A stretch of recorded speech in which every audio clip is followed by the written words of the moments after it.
Hello, it's Katrina at the Sewing Studio. Today I'm going to give you my top tips to save you time on quilting. Tip number one is to organise your workspace. So the first thing you need to do is have a big tidy up so you've got a nice clear working space. So now that's nice and clear, we've got our iron on and the machine on, and now we're going to go to tip number two. So tip number two is all about your rotary cutter, your needles and your bobbin. So you need a nice new blade in your rotary cutter because that will save you time when you're cutting. Wind a second bobbin so that when you're doing your machining, you haven't got to stop and unthread the whole machine. That will save you time. And a new needle again, so you haven't got to stop and change a needle part way through. Tip number three, use a pre-cut. Layer cakes, jelly rolls, charm squares or mini charms. And this is great because all the colours have been chosen for you and they all go well together. And on the back of the layer cakes, there's quick and easy patterns as well. And the reason I love mini charms is it gives you a little piece of all of those fabrics. And I do save these. I'm a bit of a hoarder when it comes to mini charms. So for tip number four, I would recommend you do something called chain piecing.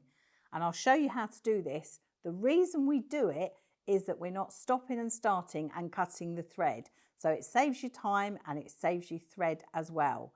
So you start with your needle in, you lift your presser foot, you sew that piece, leave your needle in, pick up the next two.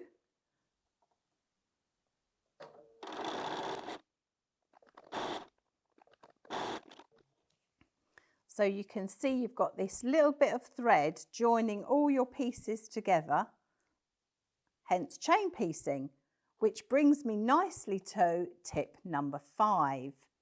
To save time, use a pair of snips rather than scissors because you can just grab your snips and snip. You're not picking them up and putting your fingers inside. So snips, definitely quicker.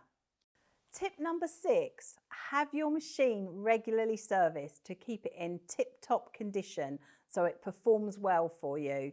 There's nothing worse than having your machine go wrong when you're in the middle of a project. So most people have their machine serviced every 18 months to 2 years, but I have mine serviced every 6 months because of the amount of projects I go through. Tip number seven, use a temporary adhesive spray to bat up your quilt. It's quicker and easier than pinning or tacking and saves a lot of time. So tip number 9 is to use the lines of your quilt as a guide for your quilting rather than marking out your whole quilt. So I'm using a decorative stitch over the lines of the quilt.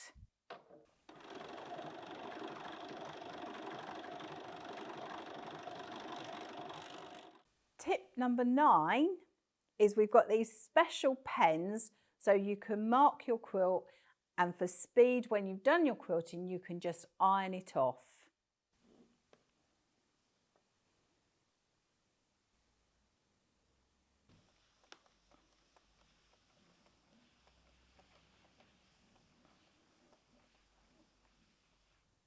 Tip number 10 is the best tip of all.